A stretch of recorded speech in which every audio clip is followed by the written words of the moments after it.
untuk yang S2, S3 PPG itu hanya sekali kami submit, itu aja ada minor revision, kami kerjakan 1 hari selesai langsung disahkan. Nah, untuk butir di S1 itu ada 85, sedangkan S2, S3 itu 60. Jadi ada pengurangan 25. Sedangkan di PPG itu 65. Nah, karena polanya sama, ini saya sebut dulu. Nanti kalau ada yang bertanya tentang S2, S3 silakan. Iya, jangan ke sini tuh, ada kecoa dari Jadi situ. untuk bagian A, profil UPPS, Bapak sekalian, ini ada 9 butir dengan bobot 10%. Bagian B, kriteria, ini ada 73 butir dengan bobot 85%. Dan bagian C, analisis permasalahan dan pengembangan program studi, ini hanya 3 butir dengan bobot 5%. Inilah profil UPPS Bapak sekalian, ada 10, tetapi yang dinilai hanya 9 butir ya, karena yang satu ada identitas. Ya, yang nomor 1 identitas, nomor 2 visi, misi, tujuan, strategi, yang 3 dosen, yang 4 mahasiswa, yang kelima keuangan, yang ke-6 sarana prasarana, yang ke-7 kerjasama, yang ke-8 SPMI, yang ke-10 unggulan, yang ke-10 posisi daya saing UPPS. Ya. Bapak sekalian, bagi Bapak Ibu yang sudah terjun sebagai task force ya, atau tim penyusunan LED sejak PT, mungkin sudah sangat paham untuk masing-masing ini, tapi izinkan saya untuk meng-highlight beberapa poin yang barangkali perlu dicermati. Termasuk kemarin saya mendapat pertanyaan, misalkan sarana prasarana, ini kan sesuatu yang sangat lazim ya. Tetapi kemarin ada pertanyaan dari salah satu pengurus yang kemudian itu berasal dari bawah begitu. Ya. Bapak Ibu nanti kalau menyampaikan sarana prasarana, ya, karena yang disampaikan ini, yang diakreditasi adalah prodi, tidak berarti bahwa sarpras itu hanya di prodi. Ya. Bapak Ibu kita tahu bahwa sebenarnya untuk sarpras ya, dan termasuk dosen sebenarnya, hanya ini belum jalan ya, sarpras itu sifatnya resource sharing ya, resource sharing. Jadi resource sharing itu artinya begini, ketika misalnya universitas membangun perpustakaan ya, maka perpustakaan itu akan digunakan oleh semua fakultas, digunakan oleh semua prodi dan mahasiswa. Itu makna resource sharing ya. Jadi tidak kemudian mana perpustakaanmu, mana perpustakaan saya, enggak begitu. Karena secara aturan ya, misalkan perpustakaan itu hanya boleh ada satu ya, tidak boleh di fakultas-fakultas ya. Dulu boleh, kemudian direvisi bahwa perpus itu hanya ada satu ya gitu. Ini makna sosial. Demikian juga lab terpadu ya, laboratorium, misalkan laboratorium kimia atau MIPA ya. Ya udah, temannya di universitas, kemudian penjadwalannya demikian juga lab bahasa misalnya dan seterusnya. Jadi sifatnya resource sharing. Seperti auditorium ya, kemudian tempat ibadah itu kan tidak masing-masing prodi punya. Ini yang perlu di highlight ya. Ini pertanyaan baru muncul kemarin ya, maka belum saya tuangkan di sini ya. Nah, yang mulai satuan ini sekali kerjasama ya. Kerjasama ini karena banyak juga pertanyaan. Jadi dari 10 item itu, ini saya mulai dari kerjasama ya. Kerjasama yang dimaksud di sini itu ditekankan pada pelaksanaan kerjasama ya, yang tercermin dalam laporan pelaksanaan kerjasama tersebut ya, bukan hanya dokumen MOU atau MOA ya. Pada zaman dulu sekalian ya, atau mungkin juga sekarang masih berlaku di BAN PT ya, jumlah kerjasama itu dihitung dari jumlah MOU ya, dihitung dari jumlah dokumen MOU atau MOA ya. Tetapi untuk Lamdik ini di samping kami melihat berapa jumlah MOU, kami juga akan melihat apakah MOU itu atau MOE itu ya, Memorandum of Understanding atau Memorandum of Action ya itu atau agreement itu Memorandum of Agreement itu dilaksanakan atau tidak di rumah Pak. Karena dalam realitasnya Bapak sekalian banyak dokumen MOU atau MOE itu yang idle ya. Sudah ya. Idle itu artinya tidak dilaksanakan ya. Jadi hanya berlaku dalam beberapa menit saat ada penandatanganan antar pihak, begitu setelah itu selesai. Saya akan merangkum semuanya tapi secara ini singkat yang aja ya Pak. Nggak betul gitu. Maka kami menekankan bahwa di perencanaan saya mempertimbangkan itu adalah ada visi misi sekolah, tujuan, materi, terus kemudian kondisi siswa, metode, media, dan strategi pembelajaran. Yang penting di situ secara singkatnya begitu. Terus kalau ditunjukkan bukti-bukti bahwa target tujuan yang akan dicapainya itu adalah di sini ada yang paling utama adalah dapat dipahami, dapat dikembangkan, dimaknai dan dihabituasikan. Kalau saya ini kok apa namanya ada kata-kata pengunci di awalnya.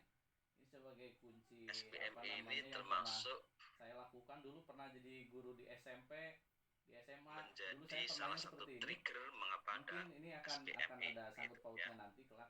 SPMI itu sistem penjaminan untuk eksternal. Jadi Lamdik dan PNPT itu misalkan adalah siswa sudah bagian dari mengetahui, di sini ada SPMI ya.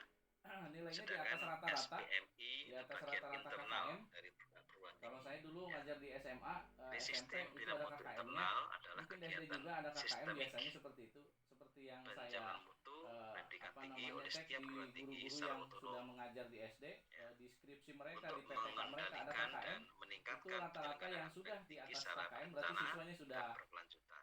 tuntas gitu. Nanti SPMI kalau misalkan di dilakukan bawah melalui KKM penetapan, kadang-kadang pelaksanaan, perlu evaluasi, dikasih treatment pengendalian gitu. dan Dan peningkatan inilah apa namanya atau harus ada treatmentnya di BPPP sini. Maka standar dinyatakan pendidikan tinggi. belum tuntas gitu. Kalau Terus dulu kemudian ada namanya ada PDCA, sekalian yang mungkin nilai yang ulangan, Kaizen, ada nilai yang UTS, model nilai Jepang itu UAS PDCA yang di plan rapotnya itu to nilainya check baik ini. action. Terus Ya. kalau misalkan dikasih Sekarang feedback, jadi dikasih BPPP. kuis, dikasih apa gitu, dia masih ingat gitu materi yang kemarin. Penetapan itu apa? Dan yang Penetapan terakhir, adalah kegiatan pengalaman penetapan saya standar sama seperti untuk standar-standar yang Udan. telah Tadi ada ditetapkan oleh pemerintah dan berdiskusi oleh dengan perguruan kelompok, tinggi. belajar Bapak mandiri, sekalian, terus ada kuis, kalau kita ada melihat di pernah presentasi, Permendikbud kita nomor kan 3 jadi tahun dengan presentasi itu kita 2020 ingat, tentang kita SFDT apa namanya tentang standar memahami. nasional pendidikan tinggi, Jadi ini maka adalah di sana salah ada satu cara 24 mendalami standar. apa namanya Ada 24 standar. pembelajaran. Begitu Pak. Terdiri atas 8 saya. standar pendidikan, Terima kasih. 8 standar penelitian, dan 8 standar pengabdian pada masyarakat. Ini bersifat minimal ya, dan biasanya dan diharapkan perguruan tinggi juga memiliki standar-standar di luar yang 24 standar tadi. Ya. Seperti UNS misalkan itu di samping ada 24 itu ada 5 lagi standar ya. Di perguruan tinggi lain sampai 30 jumlahnya. Ya, monggo nanti masing-masing dilihat di samping ada 24 standar nasional itu ada tambahan apa. Itu yang penetapan. Yang kedua pelaksanaan. Ini pelaksanaan dari standar itu gitu. Ya, nanti saya beri contoh. Jadi pelaksanaan adalah kegiatan yang dilakukan dalam rangka pemenuhan standar. Evaluasi adalah kegiatan membandingkan antara luaran pelaksanaan dan standar. Pengendalian adalah kegiatan analisis penyebab ketidaktercapaian dan atau penyimpangan pelaksanaan atas standar untuk dilakukan tindakan koreksi atau perbaikan. Dan peningkatan adalah kegiatan perbaikan standar agar lebih tinggi dibandingkan dengan standar yang telah ditetapkan. Saya ingin memberi contoh 2 hal sekalian. Misalnya saya ingin melihat di standar pendidikan. Itu ada 8 kan. Ini semoga Bapak Ibu sudah di luar kepala ya dalam standar pendidikan itu. Mulai dari SKL ya, standar kemampuan lulusan ya, ada standar isi, ada standar proses, ada standar penilaian ya, ada standar dosen dan tenaga kependidikan, ada syarat keras, ada pembiayaan, ada pengelolaan. Jadi ada 8 gitu, ya. Saya ambil satu, misalkan ada proses, ya, itu di Asendikti, itu ada di standar proses di bagian 4, ya, situ. Saya ambil salah satu contoh aja. Misalkan di situ dikatakan bahwa dosen itu kalau mengajar harus 16 kali minimal, ya. Itu kan 16 sampai 18 minggu dalam satu semester itu. Jadi dosen itu harus masuk kelas atau mengajar minimal 16 minggu atau 16 kali dalam satu semester termasuk ujian. Itulah penetapan P yang pertama, ya. P yang pertama itu. Nah, kemudian P yang kedua, pelaksanaan, itu adalah bagaimana masing-masing dosen itu melaksanakan standar itu. Apakah mereka betul-betul masuk kelas 16 kali atau tidak, itu pelaksanaan. Evaluasi adalah kegiatan membandingkan antara luaran pelaksanaan dengan standar, ya. Jadi misalkan Bu Isma itu melaksanakannya tidak 16 kali, tapi misalkan 14 kali gitu. Maka dalam evaluasi ternyata ada selisih 2, mestinya 16 kali kok hanya 14 kali. Nah, kemudian dikendalikan.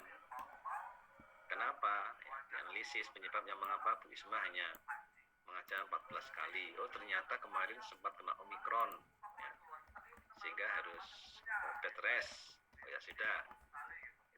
Itu kan alasan yang bisa diterima. Begitu. Tapi ada juga nanti alasan yang secara akademik tidak bisa diterima, ya. Maka kemudian ada peningkatan, yaitu kegiatan perbaikan standar agar lebih tinggi dibandingkan dengan standar yang telah ditetapkan. Itu contoh, ya. Nah, contoh lain misalkan Bapak sekalian, ini di UNS, ya, kebetulan yang saya tahu adalah UNS.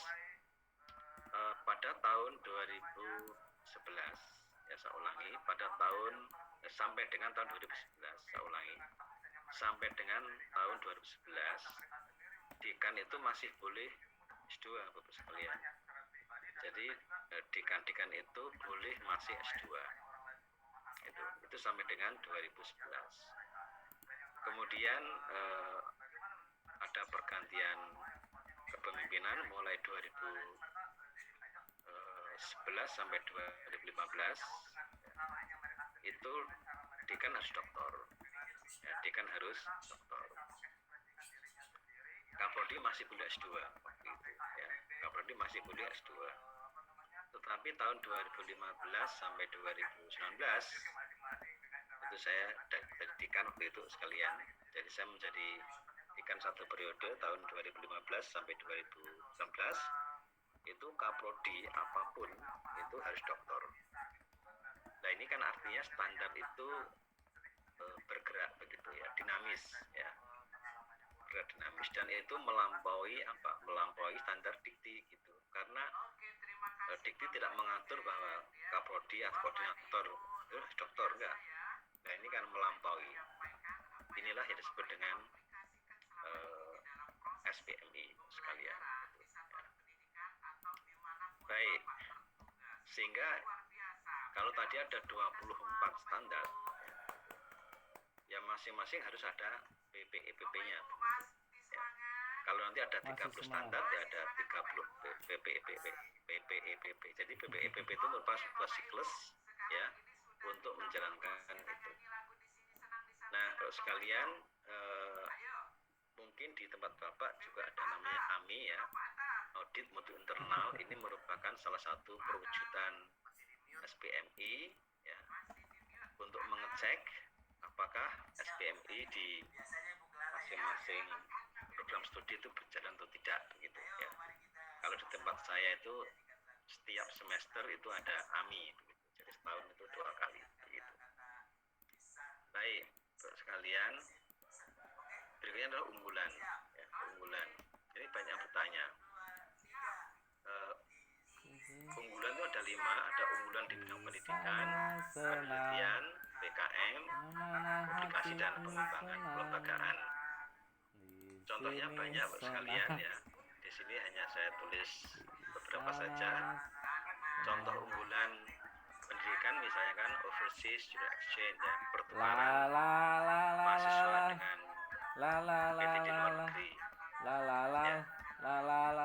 Sebelum pandemi itu sudah dilakukan ada yang namanya student mobility dan alhamdulillah berjalan, dan waktu itu Siamil punya inisiasi untuk melakukan Sea Teacher waktu itu ya di ASEAN. Kami termasuk mengambil bagian awal tahun 2015 Bapak sekalian, masih Pak Gatot waktu itu ya, yang bermarkas di Thailand.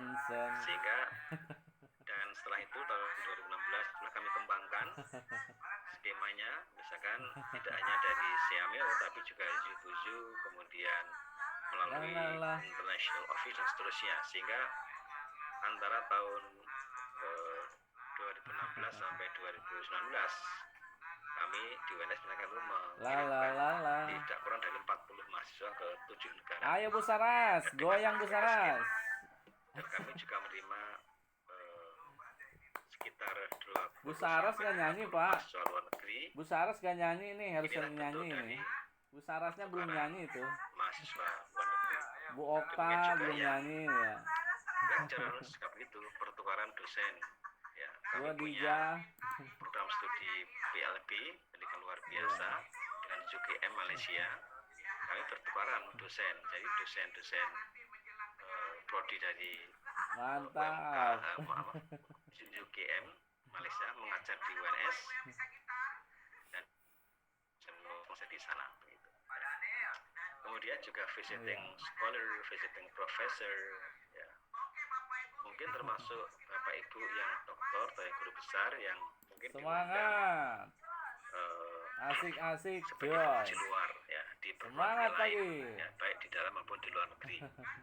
Itu juga termasuk unggulan di bidang pendidikan. Kemudian unggulan di bidang penelitian itu tercermin misalnya dari banyaknya penelitian yang dibiayai oleh lembaga di luar perguruan tinggi ya. Entah itu dari BRIN, entah itu dari kementerian lain, atau dari bahkan di luar negeri, atau mungkin dari lembaga-lembaga di luar Kementerian Pendidikan. Ya, silahkan aja di situ. Ya. Demikian juga PKM juga begitu. Ya. Kemudian kalau unggulan dalam bidang publikasi itu tercermin dari banyaknya artikel di jurnal internasional bereputasi. Jadi kalau misalkan di UPBS Bapak Ibu ada 100 dosen misalnya, ke 40% dari dosen itu atau 50% atau 60% itu memiliki artikel di jurnal internasional bereputasi. Nah itu termasuk unggulan di situ ya. Syukur-syukur semuanya di Q1 atau Q2 ya. Kalau nasional ya Sinta 1, Sinta 2 gitu. Ini contoh aja di situ. Semakin banyak artikel yang dihasilkan itu semakin bagus. Kemudian untuk pengembangan kelembagaan, misalnya banyaknya program studi yang terorganisasi unggul ya, atau A.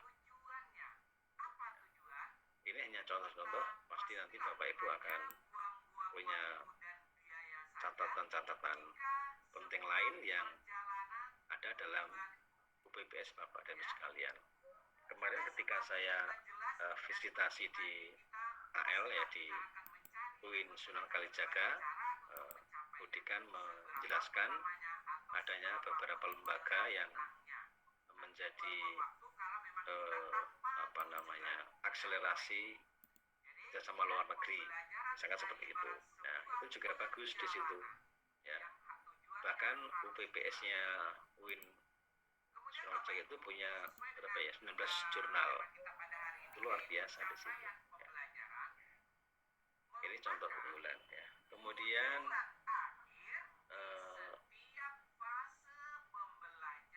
profil UPBS ini sekalian dituangkan dalam bentuk teks naratif dan atau tabel atau diagram atau gambar dan lain-lain ya sedemikian rupa sehingga informasi dapat dengan mudah dipahami ya. Sampai dengan kemarin itu masih banyak pertanyaan sekalian ya.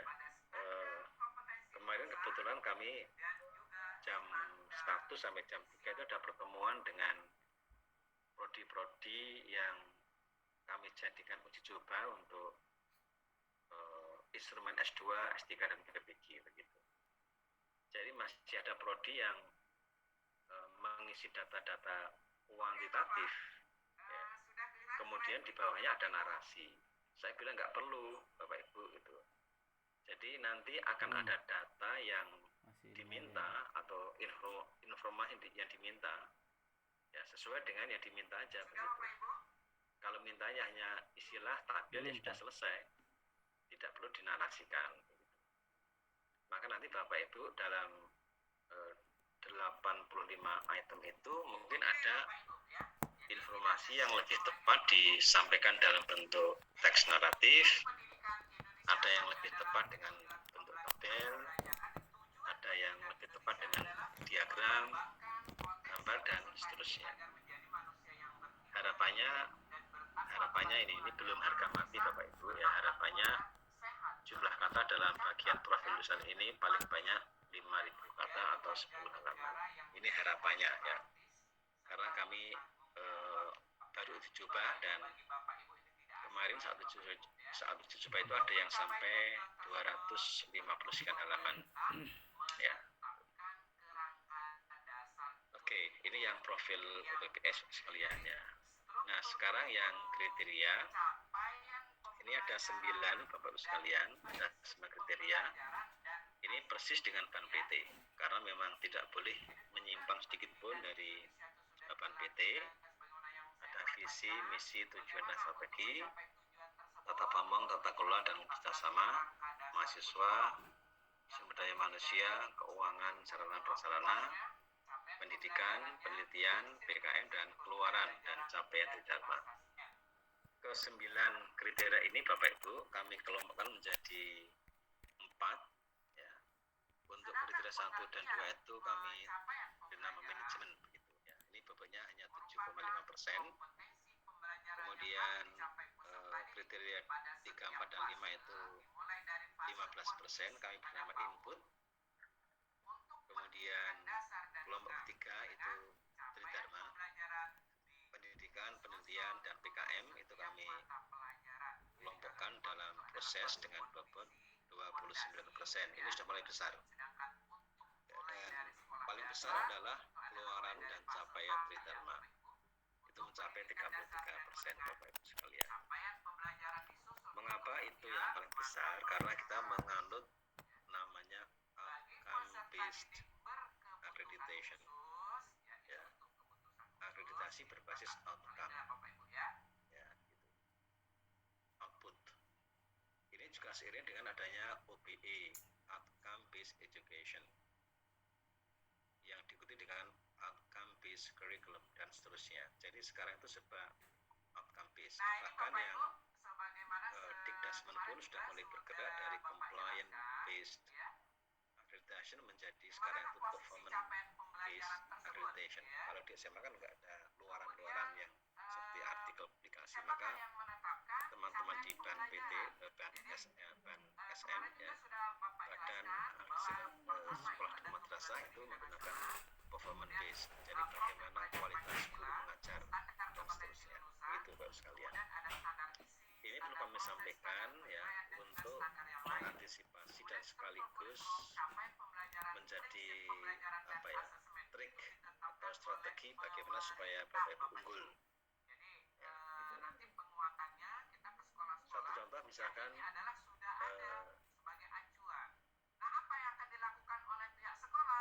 saya ambil contoh dari SDM. Ya, jadi kalau nggak salah mahasiswa itu ada 4 butir, SDM itu ada 14 butir, mahasiswa itu ada 7, SDM itu ada 14, kemudian keuangan sebenarnya ada 4 ya, jadi 4, 7 dan 14, jadi ada 25. Jadi untuk 3, 4, 5 itu input itu ada 25 butir ya, prosentasenya hanya 15%. Ini berarti kan satu item enggak hanya 0, seperti Bapak sekalian. Dan 0, ya. sedangkan yang di output itu hanya 14 item tapi bobotnya 33%, berarti kan 2 koma itu rata-rata. Sehingga kalau misalnya Bapak Ibu misalnya ya ini SDM-nya ini katakanlah belum banyak dokternya, belum banyak lektor kepalanya, itu nggak apa-apa ya, sepanjang mereka itu produktif ya. Produktif itu ya melakukan penelitian, melakukan PKM, membuat artikel, publikasi gitu. Sehingga di poin SDM itu mungkin kecil, nggak apa-apa, toh bobotnya hanya kecil. Tapi kalau mereka produktif, itu nanti di poin 9, output itu bobotnya besar di situ. Ya, itu strategi ya, strategi. Nah, satu lagi Bapak sekalian, untuk proses ya, itu juga besar, karena kita itu di Lamdik pendidikan ya, termasuk ini nanti saya jelaskan lebih lanjut. Sehingga proses pembelajaran, proses penelitian, ya, proses PKM itu menjadi bagian tak terpisahkan dari konsep atau core pendidikan. Jadi tidak semata-mata output, tapi juga proses. Baik, Bapak sekalian, ini masing-masing saya jelaskan. Saya sebutkan saja, tapi nanti saya highlight beberapa. Ini yang pertama ini adalah visi, misi, tujuan, dan strategi. Ada 5 item yang dinilai Bapak sekalian. Yang pertama adalah keberadaan kebijakan, visi, misi, tujuan, strategi UPBS. Kemudian kesesuaian visi keilmuan dan tujuan program studi dengan VMTS UPBS. Kerealistikan visi keilmuan dan tujuan program studi. Kejelasan strategi pencapaian visi keilmuan dan tujuan program studi, dan tingkat pemahaman visi keilmuan dan tujuan program studi. Ini saya highlight beberapa ya. Bapak Ibu nanti kalau membaca file supaya jelas ya, ini ada yang judulnya hitam ya, seperti visi, misi kan judulnya hitam, itu adalah yang judul utama. Ada yang judulnya itu saya cetak biru, Wisma ya, ini artinya keterangan begitu. Biar nanti Bapak Ibu bisa enak membaca. Jadi judul-judul ini kan hitam, ini biru, hitam. Ini yang utama. Kemudian saya highlight beberapa dengan biru. Ini artinya penjelasan dari yang hitam tadi itu. Ya, supaya nanti Bapak Ibu bisa membaca file ini lebih tepat gitu. Ini juga gitu, ini hitam, judulnya kriteria hitam. Kemudian di sini masih hitam, ya, ini yang biru. Misalkan gitu ya, supaya nanti Bapak Ibu bisa membacanya lebih pas begitu. Ya. Jadi yang biru itu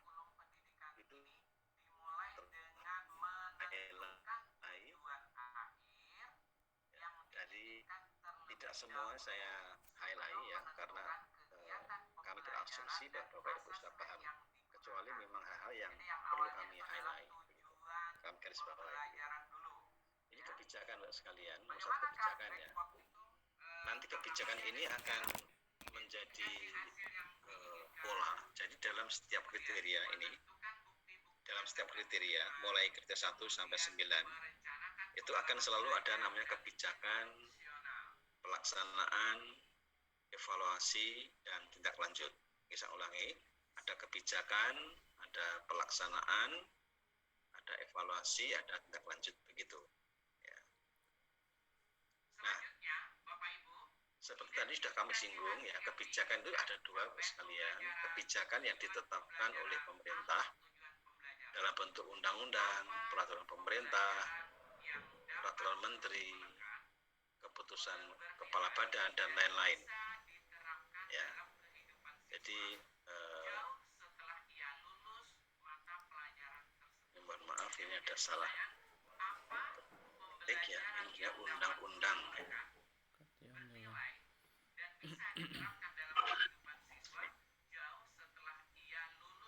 Jadi ya.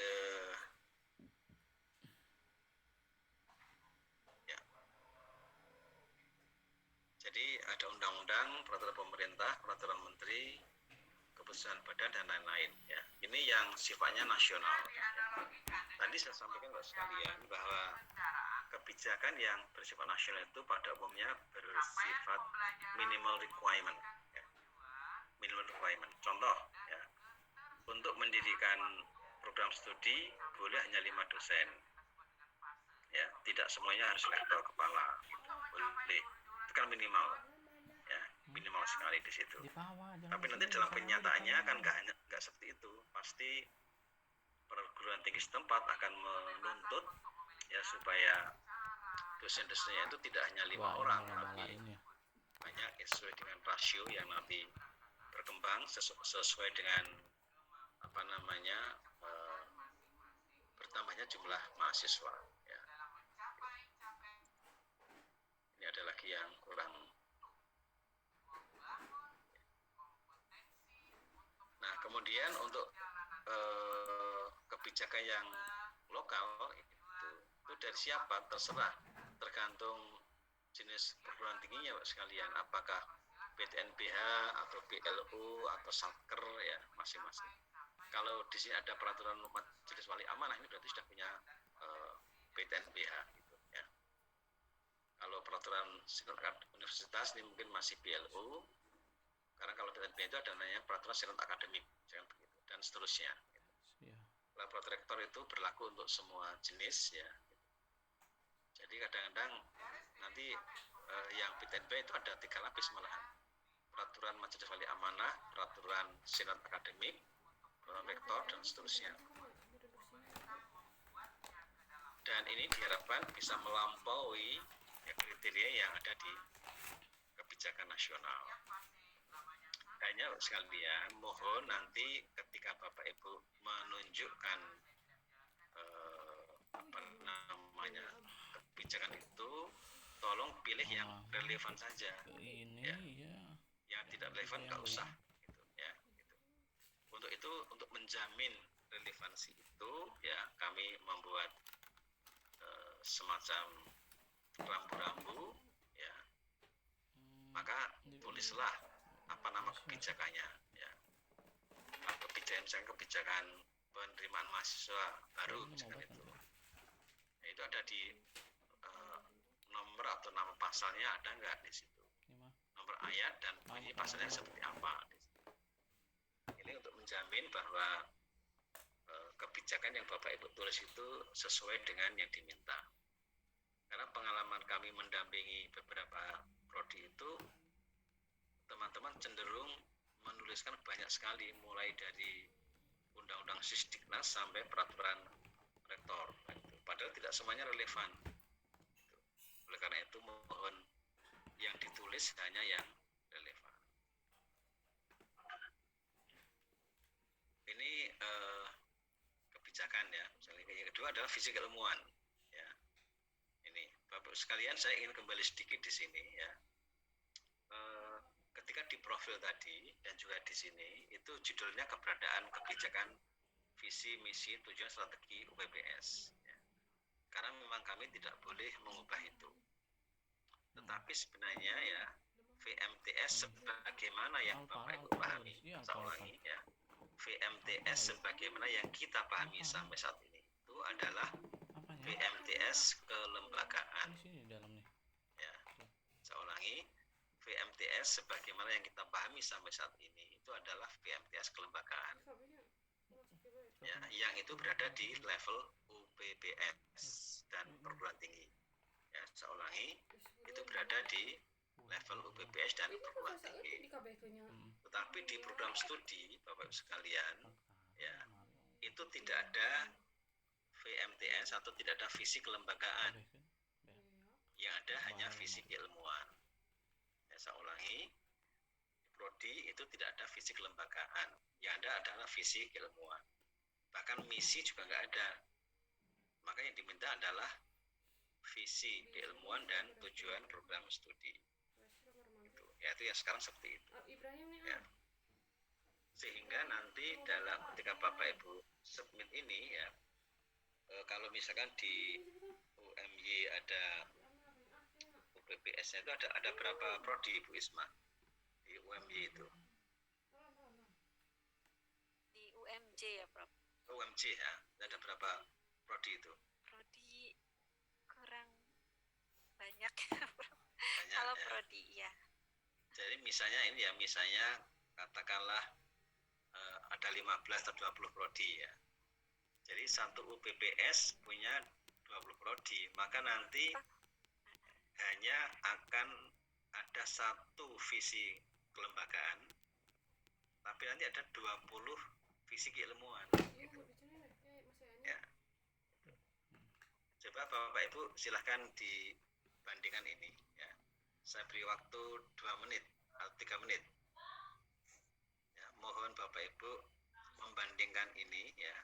Yang di atas ini visi kelembagaan yang ada di UPPS, yang di bawah ini adalah visi keilmuan yang ada di prodi ya.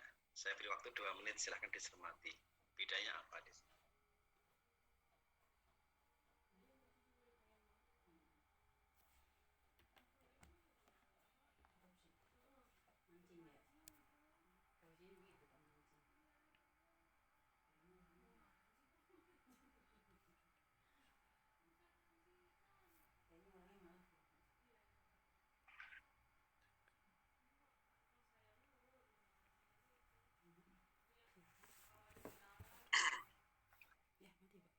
Iya, apa Pak? Laptop jadul biasa.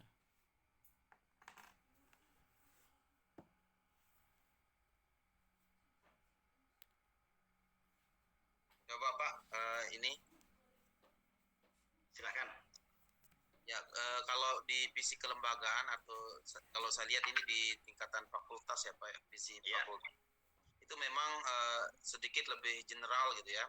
Nah, kalau di visi ilmuannya ini lebih ke praktis dan juga lebih spesifik gitu. Nah, kan ini lebih ke di visi ilmuannya ini kan lebih kepada visi program studi gitu. Nah, di sini bahasa Inggris, kemudian kalau yang di visi kelembagaan ini lebih kepada visi fakultasnya. Itu yang saya pahami. Khususnya di mana Pak? Kekhususannya? Kekhususan misalnya di program studi bahasa Inggris itu kan ada pengembangan semiotika kalau tidak salah ya. Kemudian juga pengembangan kebahasaan lah dan lain-lain. Nah, itu yang menjadi karakteristik atau penciri khas dari program studi yang ada di fakultas masing-masing gitu. Ya. Jadi memang betul Pak. Jadi kalau yang di atas itu ya, itu ini, maaf, sebentar.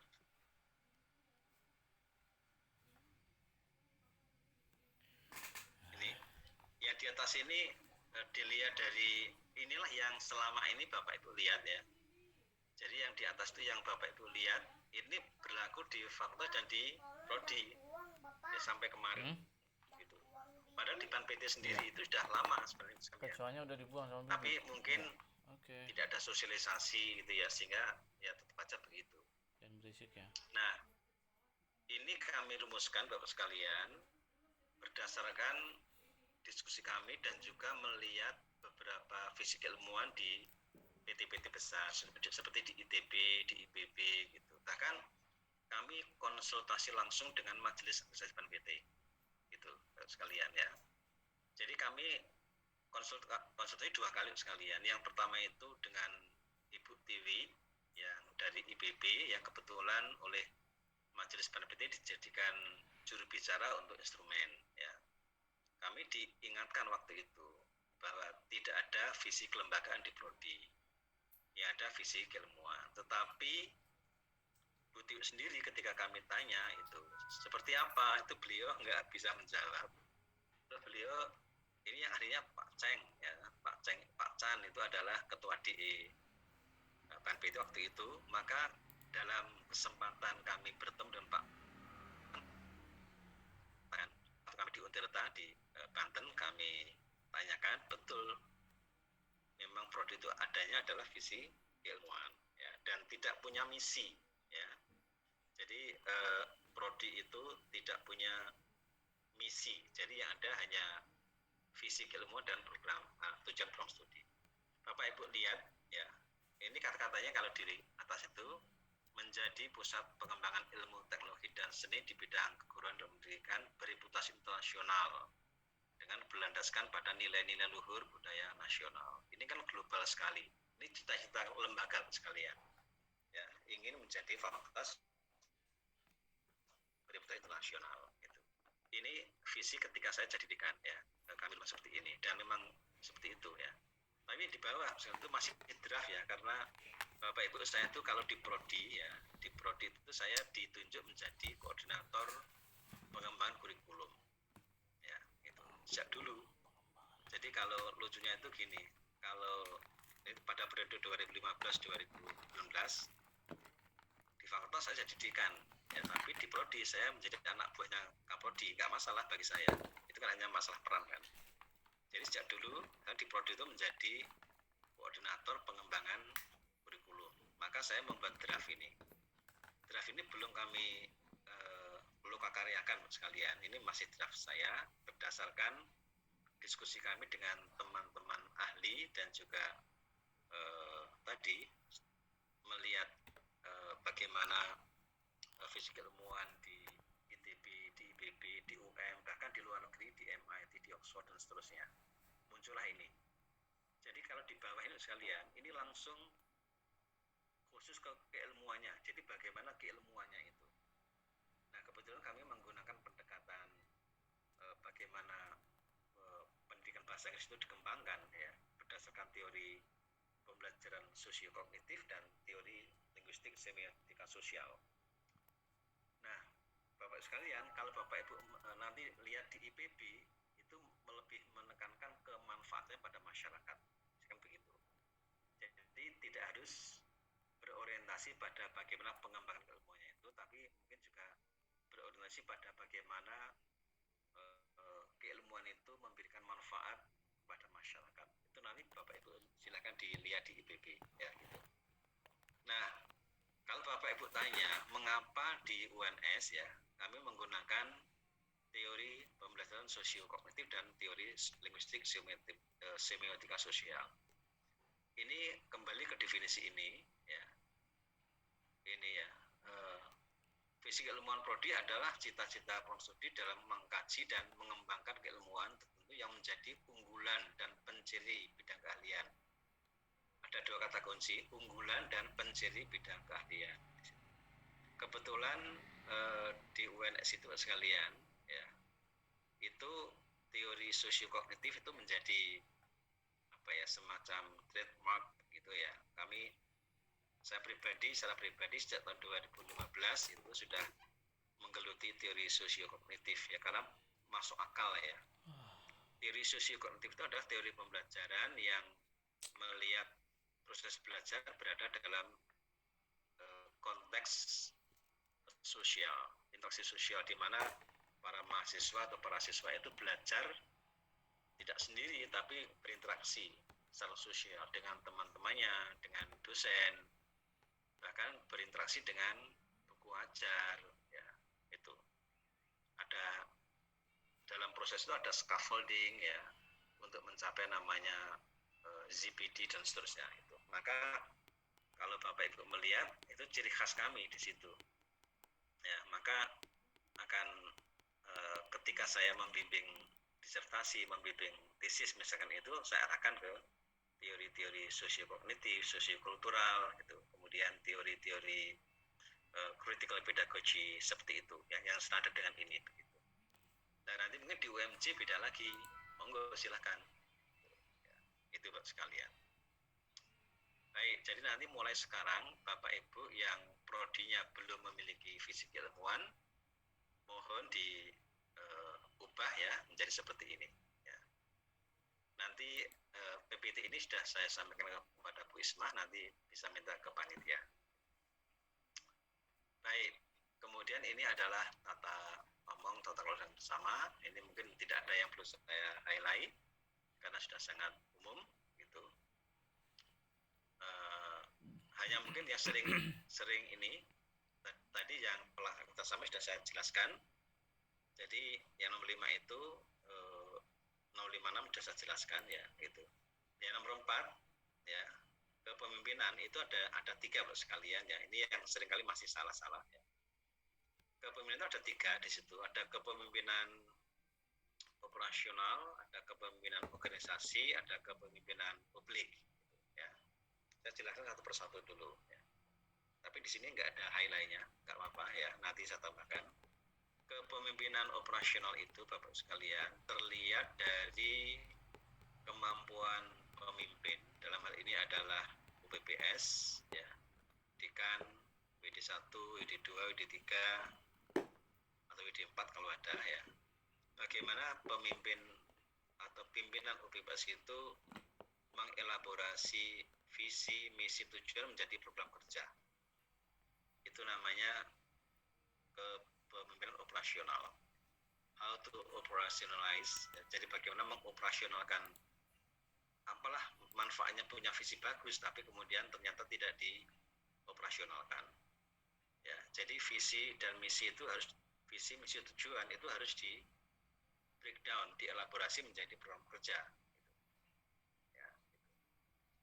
Nah, sehingga sekalian kalau lengkap itu nanti menjadi sasaran ya. Maka yang model dulu ada visi, kalau malah ada ini ya, ada falsafah.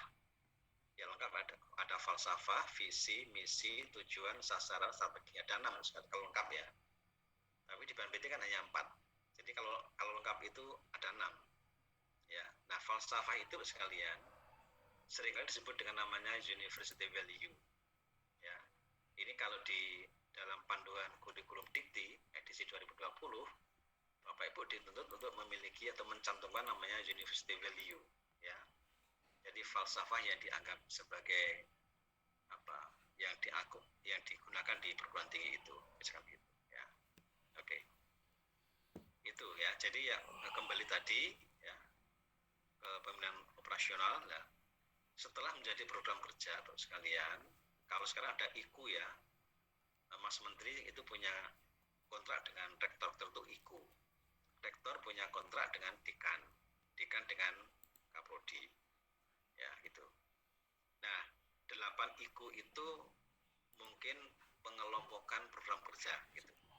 Dengan kata lain, VMTS itu akan di breakdown menjadi program kerja yang operasional dan dikelompokkan menjadi 8 IKU gitu, ya. Oke, terus sekalian, bagaimana dengan kepemimpinan organisasi? Setelah terjadi program kerja, ya, setelah VMTS dielaborasi menjadi program kerja, kemudian kan harus dilaksanakan itu. Maka kepemimpinan organisasi itu adalah tercermin dari kemampuan pemimpin atau PPS ya, dalam pendidikan dan wakil dekan itu untuk mengorganize untuk mengelola sumber daya yang ada, baik sumber daya manusia maupun sumber daya yang lain yang ada, untuk agar program kerja itu bisa dilaksanakan dengan baik. Itu namanya kepemimpinan organisasi ya. Misalnya begini, misalkan IKU 1 tanggung jawab siapa, IKU 2 tanggung jawab siapa, IKU 3 siapa ya. Mungkin akan ada panitia ad hoc atau monggo ya. Kalau di ITS sekali itu ada namanya direktur ya, yang masing-masing direktur megang 1 IKU, misalkan begitu. Itu bagus. Ini kan tergantung dari OTK ya. Ada statuta, ada OTK, terserah itu seperti apa begitu. Dan itu juga nanti tergantung pada daya dukung dan sumber daya manusia yang ada gitu ya. Dan yang ketiga adalah kepemimpinan publik. Itu adalah kepemimpinan yang tercermin dari bagaimana peran pemimpin sebagai PR, public relation ya, yang menghubungkan antara fakultas atau UPPS dengan dunia luar gitu. Dan ini tercermin dari apa? Banyaknya kerjasama ya, antara UPPS dengan pihak-pihak lain di luar UPPS. PR Bapak sekalian ya, maka kalau ada dekan kok tiap hari di kampus itu sebenarnya nggak bagus ya. Dekan kok tiap hari di kampus dari jam 7 sampai jam 4 nggak pernah keluar, itu berarti mungkin publik kepemimpinan publiknya kurang bagus gitu. Dekan itu juga harus keluar gitu ya, menjalin kerjasama dan seterusnya ya. Saya dulu sampai luar negeri Pak sekalian ya, di Deakin University di Singapura untuk mengagulkan itu yang Overseas Student Exchange. Jadi salah satu program pertukaran mahasiswa UNS sekalian itu adalah upaya saya sebagai dekan waktu itu untuk bernegosiasi dengan kedutaan di Singapura gitu. Alhamdulillah berhasil ya, sehingga kami ada 3 prodi yang kami jadikan itu, kami mengirim 3 dosen untuk mengajar di Singapura. Di sana ada sekolah Singapura, sekolah Indonesia untuk di Singapura di situ. Ya, selama itu ya, yang mengisi itu hanya UPI dan UNY. Nah, kebetulan saya pas ada latihan di Singapura selama 10 hari, saya manfaatkan untuk bernegosiasi dengan atas kebudayaan di sana, dan alhamdulillah dikabulkan. Nah, ini cerminan dari apa? Kepemimpinan publik. Jadi bagaimana dekan itu harus giat mencari kerjasama gitu, ya. Kemudian yang lain yang publik itu adalah peran yang dimainkan oleh pimpinan UPS dalam masyarakat ya, pasti yang terkait dengan pendidikan ya. Misalnya saya kemarin saya itu menjadi ketua TEFLIN sekalian. TEFLIN itu kalau kepanjangannya adalah The Associations for the Teaching of English as a Foreign Language in Indonesia. Tapi ketika kami daftarkan ke Menkumham tahun 2016, itu menjadi Perkumpulan Pendidikan Bahasa Inggris di Indonesia. Ya, saya menjadi ketua TEFLIN 2 periode plus 1 tahun ya. Jadi 7 tahun, 2014 sampai 2021, dan baru berakhir 6 Oktober 2021. Nah, saya ketika menjadi dekan itu juga menjadi presiden TEFLIN. Nah, itu berarti kan relevan. TEFLIN bergerak di bidang pendidikan, saya dekan FKIP juga di pendidikan, itu relevan sekali ya. Itu contoh ya. Tetapi kalau ada dekan FKIP ternyata menjadi juragan Bulog, nah itu nggak relevan. Itu nggak relevan ya. Menjadi ketua RT itu nggak relevan. Tapi menjadi ketua asosiasi pengurus ISPI ya, itu relevan. Ya, menjadi pengurus apalah gitu. Kan masing-masing prodi itu punya asosiasi ya sekalian, itu silahkan. Jadi itu kepemimpinan publik. Ini banyak teman yang seringkali salah paham ya. Semoga setelah ini tidak ada lagi ya. Ini yang masih tadi saya sebut ada 4 tadi ya. Kemudian ini SDM ini. Berarti yang tadi saya sebut ya, yang input tadi itu ada 4 ditambah 14, 18 ditambah 7 udah 25. Betul ya, itu. Ini. Ya. Ini sangat umum dan mungkin Bapak Ibu sudah paham ya. Seperti kualifikasi akademik itu misalnya doktor ya, S2. Ya. Kalau jabatan fungsional itu guru besar, lektor kepala, lektor, asisten ahli, gitu, dan seterusnya ya. Ini mungkin nanti kalau ada pertanyaan silahkan, tapi ini tidak saya highlight di sini. Sarpras juga begitu. Oh ya, ini ada satu yang saya operasionalkan karena ini hal yang baru, yaitu apa? Biaya publikasi. Gitu. Baru sekalian ya. Mengapa ini ada biaya publikasi ya? Ini kaitannya dengan outcome based tadi itu ya. Outcome based. Kebijakan Dikti sendiri ketika penelitian itu tidak peduli lapornya seperti apa, yang penting luarannya apa, tagihannya apa. Ya, itu publikasi biasanya itu ya. Itu. Maka ini kami cantumkan di sini. Nah, biaya publikasi itu dihitung dari mana? Ya. saya membayangkan misalnya teman-teman dari non bahasa Inggris, misalnya ini ya, untuk bisa publish itu kan harus ada draft, ya mungkin dalam bahasa Indonesia dulu, nanti di proofread ya, oleh ahli bahasa sampai koherensinya bagus, idenya bagus gitu. Kemudian diterjemahkan dalam bahasa Inggris, nanti masih diedit lagi, masih di-proof lagi. Dan masing-masing langkah itu kan ada biayanya, kan nggak gratis. Ya, itulah yang dimaksud dengan biaya publikasi. Bahkan nanti ketika publish itu pun sekarang ini sudah ada yang mulai berbayar Bapak sekalian. Ya.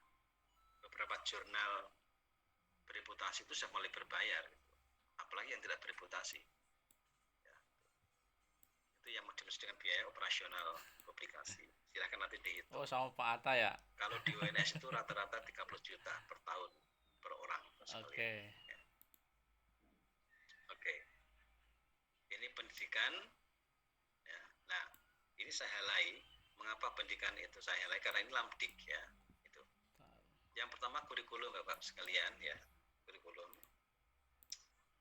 Ada Pak Ustadz Ferdinand juga ini. Kurikulum ini ada, saya mengutip di Undang-Undang Nomor 12 tahun 2012 yang sekarang sedang direvisi.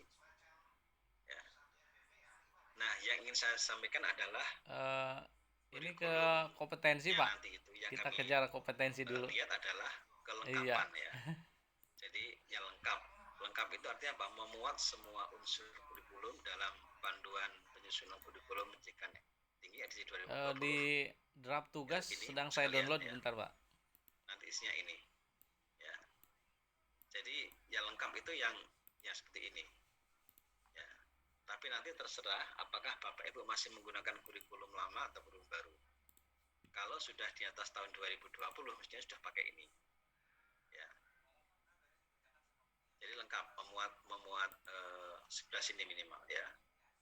Yang kedua koheren itu terdapat jalinan fungsional yang erat antar unsur. Ya, jadi misalkan antara fisik ilmuwan, tujuan program studi, CPL, mata kuliah, ini bisa dilihat di sini. Gitu. Jadi misalnya antara CPL 5, 6, 7. Ya. Bagaimana CPL itu terkait dengan bahan kajian. Bagaimana bahan kajian itu menjadi mata kuliah. Lalu menjadi struktur mata kuliah itu koherensi itu artinya seperti ini. Ya. Jadi antara nomor ini dari nomor 2 sampai nomor 11 itu memiliki jalinan fungsional. Tidak terpisah satu sama lain. Itu maksudnya koheren itu sekalian ya. Mutakhir artinya ya up to date begitu ya. Baik up to date dalam pengertian referensi yang digunakan maupun up to date dalam arti teori-teori pendidikan yang tadi saya sebutkan. Gitu. Terus mengembangkan belajar mandiri ya. Ini katanya dengan MPKM Bapak sekalian ya, antara lain, dan menunjukkan ciri khas tadi. Kalau tempat kami itu misalkan tadi menggunakan teori sosiokognitif misalkan seperti itu. Cirinya apa? Itu masing-masing memiliki sendiri ya. Sekali lagi nanti Bapak Ibu yang belum mengupdate kurikulumnya mohon membaca ini ya. Ini panduan penyusunan kurikulum pendidikan tinggi di era industri 4.0 untuk mendukung Merdeka Belajar Kampus Merdeka edisi 2020 ya. Dan isinya adalah ini ya. Jadi nanti Bapak Ibu yang kurikulumnya masih belum seperti ini silahkan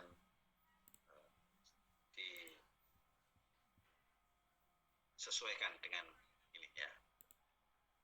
Kemudian pelaksanaan pembelajaran Bapak sekalian, ini ada di standar proses ya. Ada di standar proses bahwa pembelajaran itu harus sesuai dengan RPS, harus memiliki ciri-ciri interaktif, holistik, integratif, saintifik, kontekstual, tematik, efektif, kolaboratif, dan berpihak pada mahasiswa. Kemudian juga mengintegrasikan hasil penelitian dan PKM.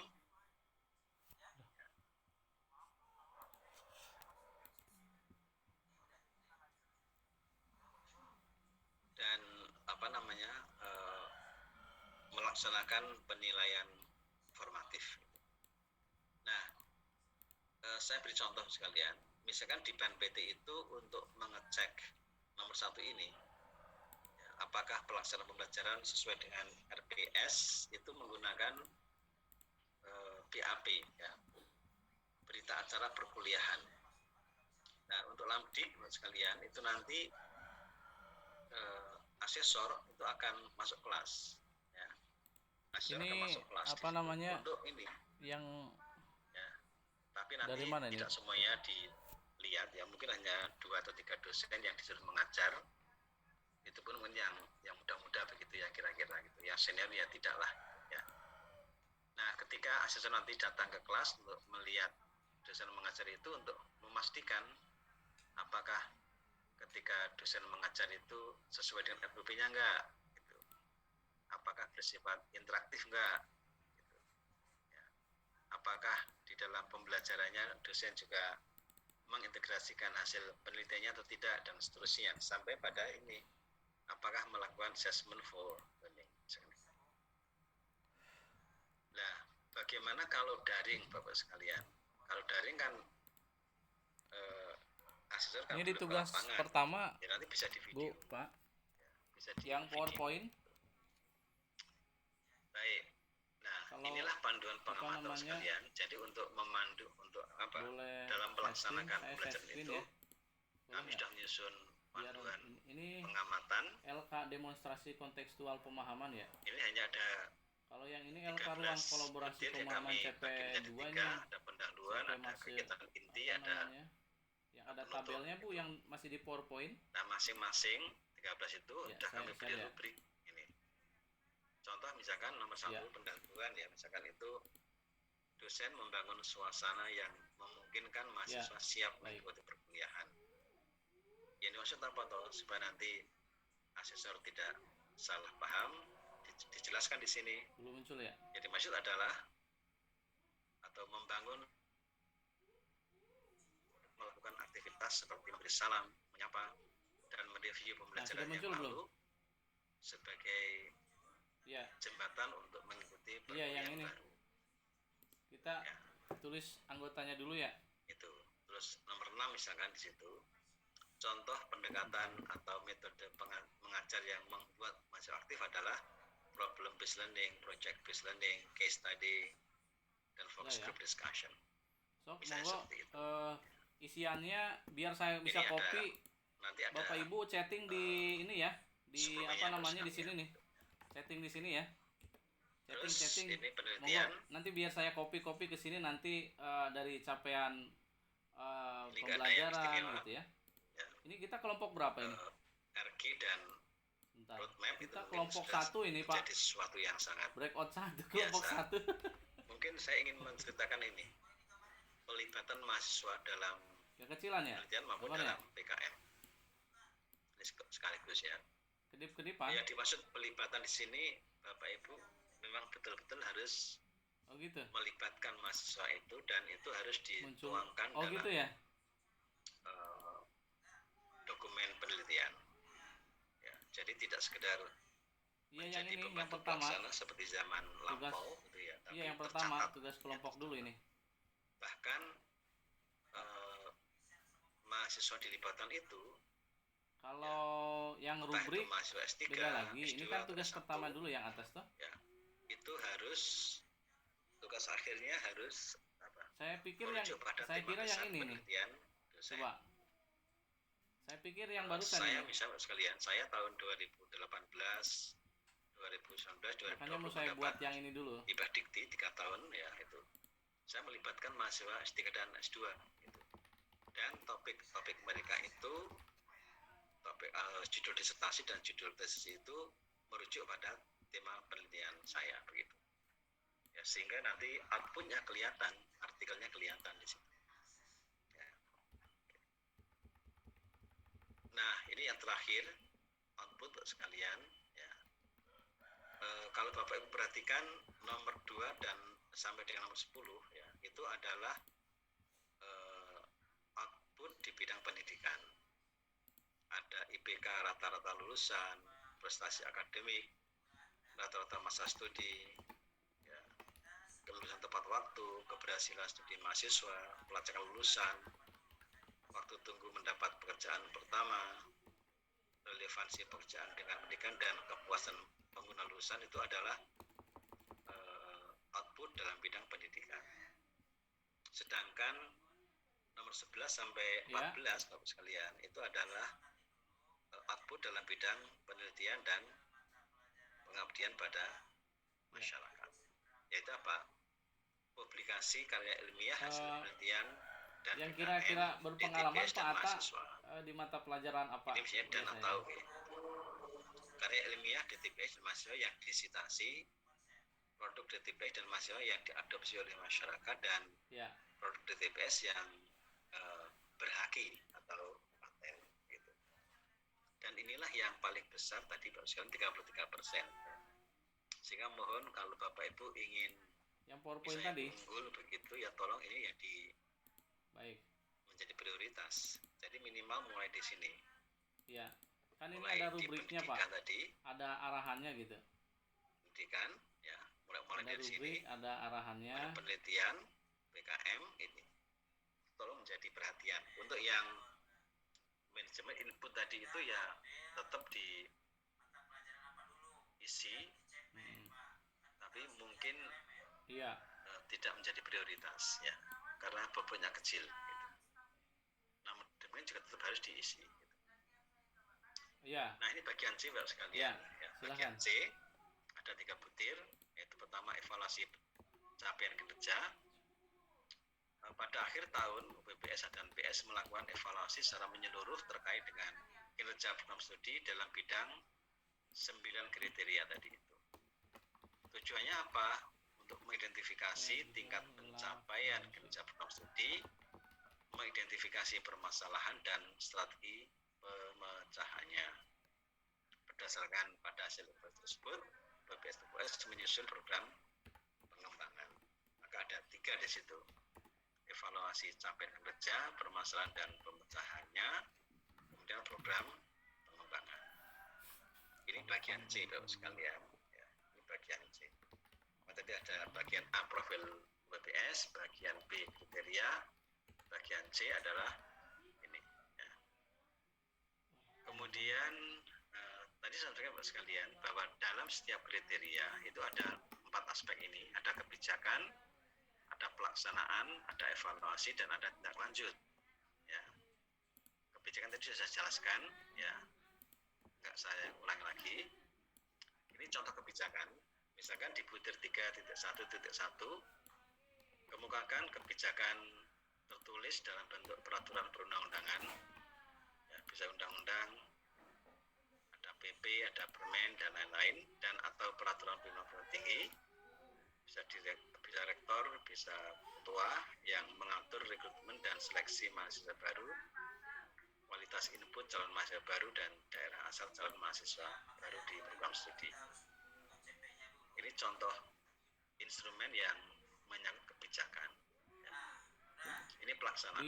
Di rubrik, ya. Di rubrik pelaksanaan ada Pak. Merujuk pada di rubriknya itu ini yang dijabarkan aspeknya yang dituju aspek pembelajaran. Contoh kebijakan tentang mahasiswa dijabarkan menjadi 4 butir, yaitu kebijakan rekrutmen mahasiswa. Ini ada 4 nih Pak. Kualitas input mahasiswa, daya tarik aspek kompetensinya di sini ada pengetahuan. Peserta mengidentifikasi sebagian pengetahuan, terus kemudian sebagian kecil kompetensi yang dituju. Ada banyak nih, ada mulai berkembang, mahir, dan sangat mahir nih Pak. Ya sudah, ini di rubriknya ini bisa Bapak Ibu download. Tidak perlu di narasikan lagi di situ, ya, biar tidak redundant. Ini evaluasi Pak sekalian ya. Evaluasi adalah kegiatan pengumpulan, analisis, dan interpretasi informasi yang terkait dengan topik yang sedang dibahas. Tujuannya adalah untuk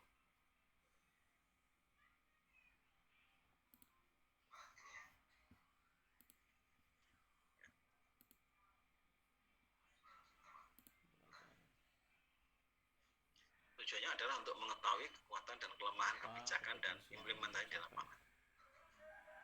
Nah, evaluasi dapat dilakukan secara sederhana dengan melakukan 3 mendeskripsikan topik yang sedang dibahas. Kalau saya sih mengidentifikasi capaiannya ini targetnya kalau boleh nih, kalau boleh usul itu ada kemudian bagaimana pemahaman gitu kan, untuk memahami, terus kemudian evaluasi yang lebih kompleks bisa dilakukan agar dapat dimaknai, dipahami, dimaknai, terus dikembangkan, dihabituasikan gitu. Ini kompetensi, kata-kata kompetensi yang harus dipegang gitu ya. Jadi evaluasi yang lebih dalam kompleks pembelajaran gitu, dengan kalau saya tertentu gimana seperti kira-kira penggunaan SWOT analysis, yaitu dengan mengidentifikasi, mengkaji kekuatan, kelemahan, nanti kesempatan, materi dan pelajarannya baru nanti kita memanfaatkan edit kesempatan untuk sambungkan dengan mengatasi materi pelajaran. kelemahan tersebut. Silahkan nanti Bapak sekalian. Hanya saja kalau menggunakan SWOT harus hati-hati ya, antara S, W, O, T harus bareng, harus nyambung ya. Seringkali nggak nyambung di situ ya. Baik, ini contoh evaluasi dalam LED.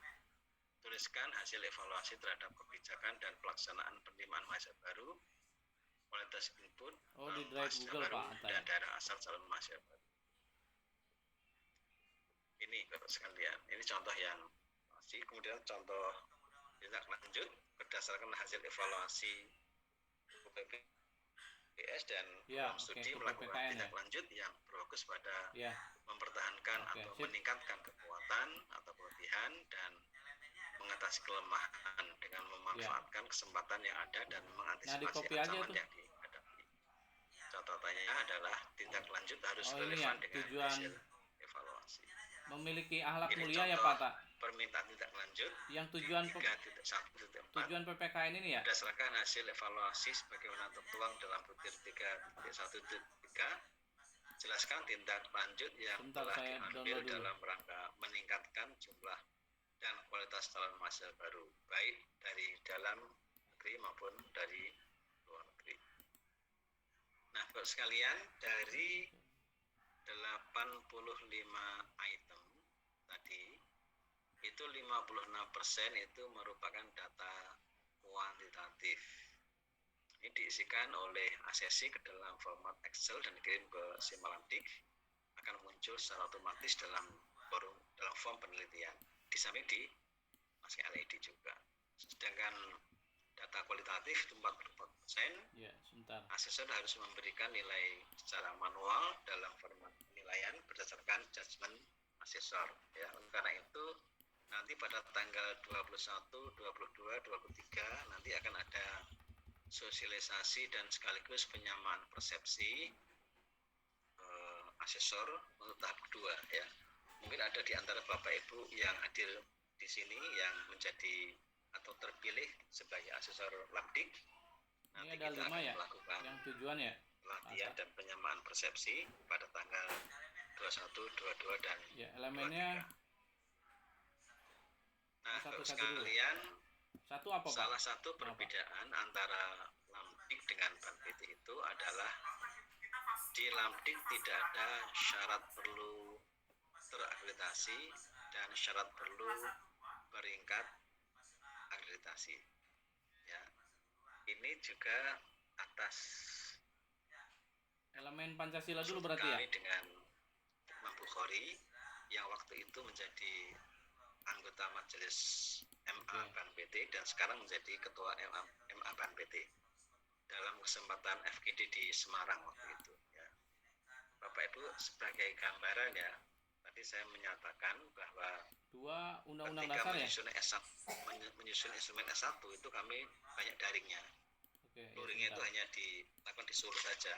Itu yang tiganya teman-teman yang dari Solo. Tapi ketika menyusun instrumen untuk S2, S3 dan PPG, kami itu banyak daringnya. Bahkan daring terus. Nah, kami itu seminggu 2 kali FGD, mulai dari Surabaya, Solo, Semarang, Jakarta, Banten, dan Padang. Gitu. Jadi itu di tempat sebentar Bu, nanti saya pindahkan ke sana. Semarang kami mengundang Prof. M. Bukhari dan kami sampai dan dibolehkan tidak pakai syarat perlu, sehingga kriteria terakreditasi dan Baik. peringkat ini itu ada 3 dulu Pak Atta ya? Dulu. Kamu yang keempatnya juga? Yang 7 standar itu. Keempat Jadi empatnya ya? unggul itu apabila nilai akreditasi Oke, baik. itu sama dengan 1, atau 2, lebih 3, 4. 361. Ya, baik sekali itu apabila nilai akreditasi itu sama dengan atau lebih dari 301 dan kurang dari 361. Baik itu apabila nilai akreditasi itu sama dengan atau lebih 200 tapi kurang dari 301. Dan bagi LED yang kurang dari 200 hasil angkanya maka disebut TMSP atau tidak terakreditasi. TMSP itu singkatan dari tidak memenuhi syarat peringkat akreditasi. Ya berarti tidak terakreditasi. Ini contoh mekanisme rubrik penilaian untuk sekalian, nanti bisa dilihat di ya, sudah Pak Atta. ya. Gimana? Kalau ini nanti bisa dilihat di buku. Tinggal copy aja ya? Ya. Ini contoh rubrik penilaian sekalian, ada 4, 3, 2, 1 dan seterusnya ya. Oke. Kemudian ini tahapan-tahapan, mungkin ini sudah lewat Bapak Ibu ya. Ini tahapan-tahapan termasuk pembiayaan. Jadi Lamdik itu memiliki biaya 52 juta. Ini paling rendah di antara 6 lam ya. 52 juta itu paling rendah di antara 6 lam ya. Oke, dan terakhir ini ya. sekalian. Oke, yang pertama tadi Pancasila ya. Yang kedua Undang-Undang Dasar, ini saya copy dulu ya. Kompetensi yang dituju 5 ya. tip Langsung ya, aja ya. supaya nanti Bapak Ibu memiliki berarti ini aja ya langsung ya. akreditasi yang unggul begitu. Yang pertama, bantulah asesor untuk dapat segera menangkap apa yang diisikan oleh asesi. Ini ada Jadi ininya ya, apa point, namanya? Ya, tutup poin. Jadi agak susah Oleh juga. karena Ya. itu pilihlah cara penyampaian informasi yang tepat. Tadi saya sudah mengatakan ada informasi yang tepat disampaikan melalui esai. Ada informasi yang lebih tepat disampaikan bentuk tabel atau diagram atau gambar dan seterusnya. Nomor 3, cakupan substansi. Dalam menyusun LED, pertahankan perintah atau pertanyaan yang ada dalam setiap butir untuk mengecek bahwa apa yang diisikan sesuai dengan perintahnya. Bapak Ibu sekalian, ini banyak sekali ya teman-teman yang ingin adanya template ya. Dan alhamdulillah kami dalam proses menyusun template ini dan sudah sempurna satu prodi. Nanti saya tunjukkan ya.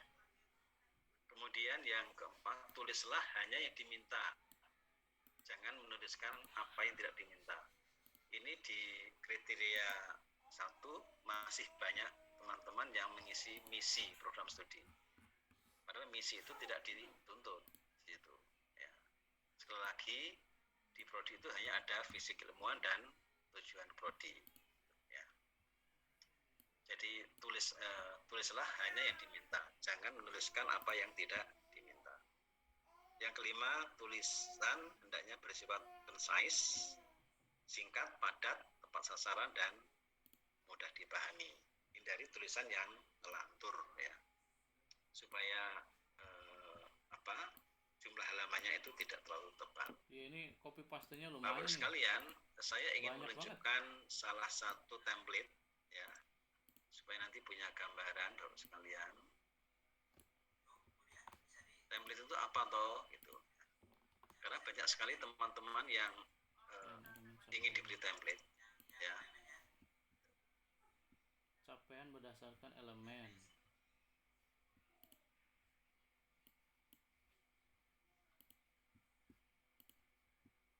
Inilah template yang sudah jadi Bapak Ibu sekalian ya. Ini kemarin kami FGD lagi di Surabaya hari Jumat, Sabtu, Minggu, dan salah satu tugasnya atau salah satu agendanya adalah membuat template. Ini sudah jadi. Ini S3 kebetulan ya. Ini kebetulan yang membuat saya.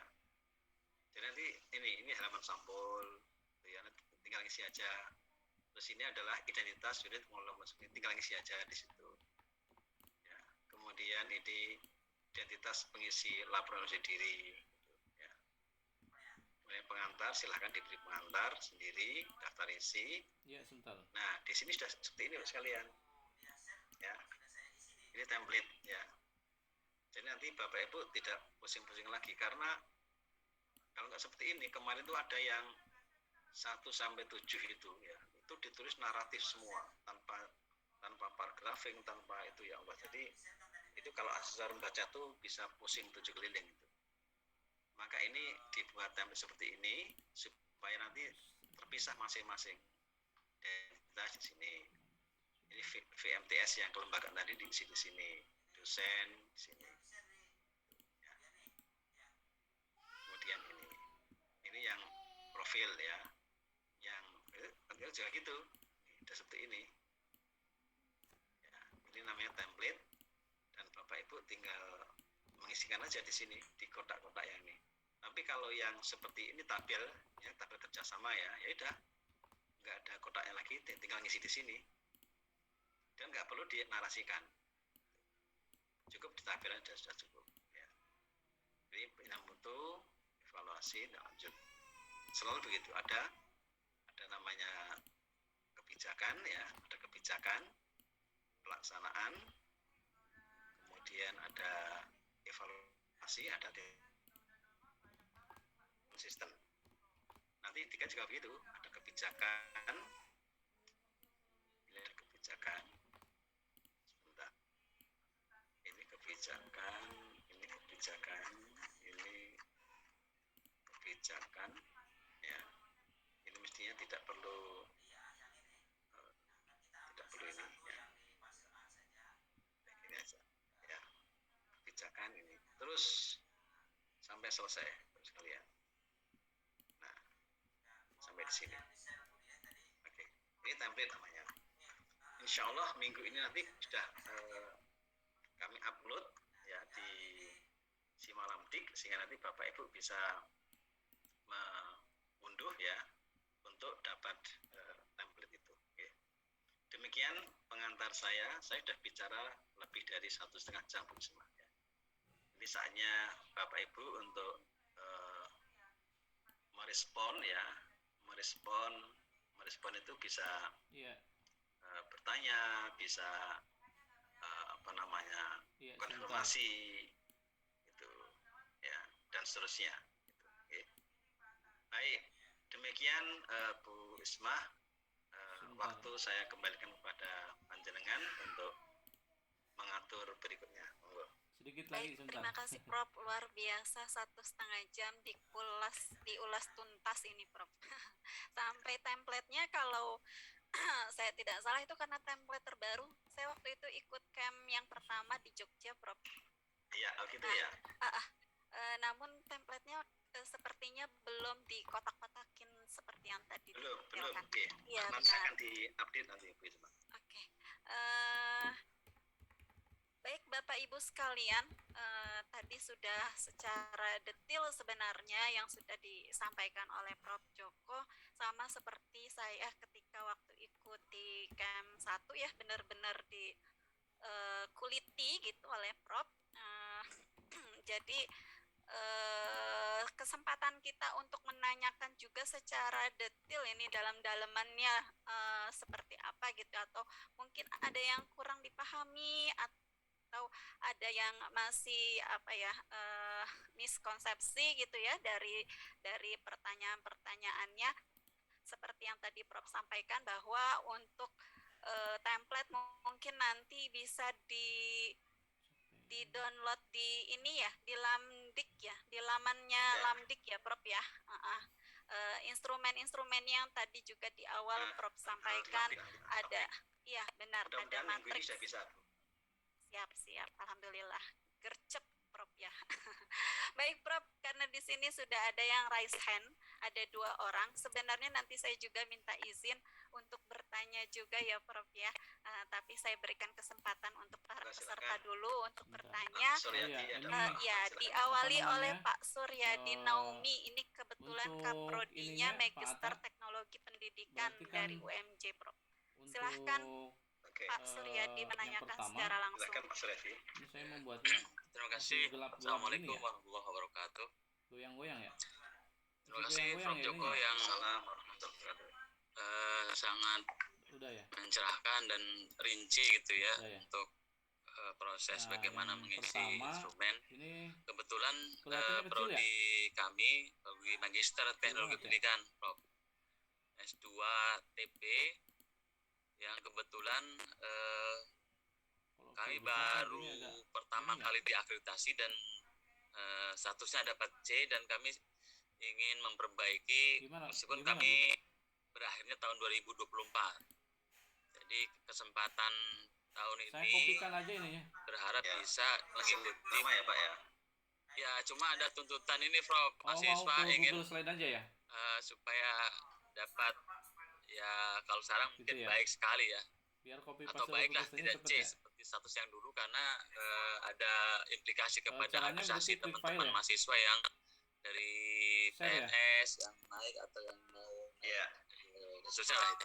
Jadi kami mau mempercepat. Ya. Kebetulan kan dokumentasi kami dari yang sebelumnya itu kan, misalkan kurikulum atau di dalam kurikulum kami masih mencantumkan visinya berorientasi kelembagaan. Nah ini kan kalau tadi visinya berubah, berarti kan ke struktur kurikulum secara keseluruhan juga harus berubah ya. Nah kalau kurikulumnya berubah ya ke proses pembelajaran dan seterusnya juga mungkin perlu perubahan. Nah, mungkin pertama kami ingin mendapatkan kira-kira saya langsung klik share aja ya, klik share online proses kurikulum ya, dengan visi yang berbasis keilmuan.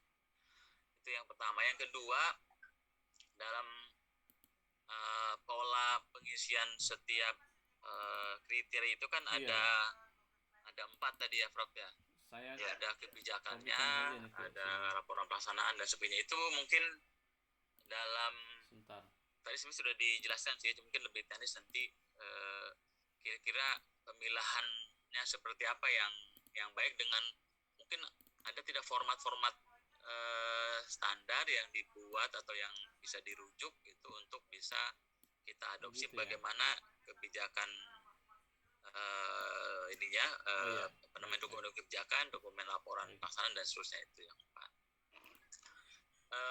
Open dulu berarti. Nah, terkait dengan teknis yang kami akan hadapi nih, Prof, karena kan kami ingin melakukan sebenarnya di tahun ini, tapi kan kemungkinan semester depan karena TS kami yang semula tahun 2020 ini mungkin ke 2021.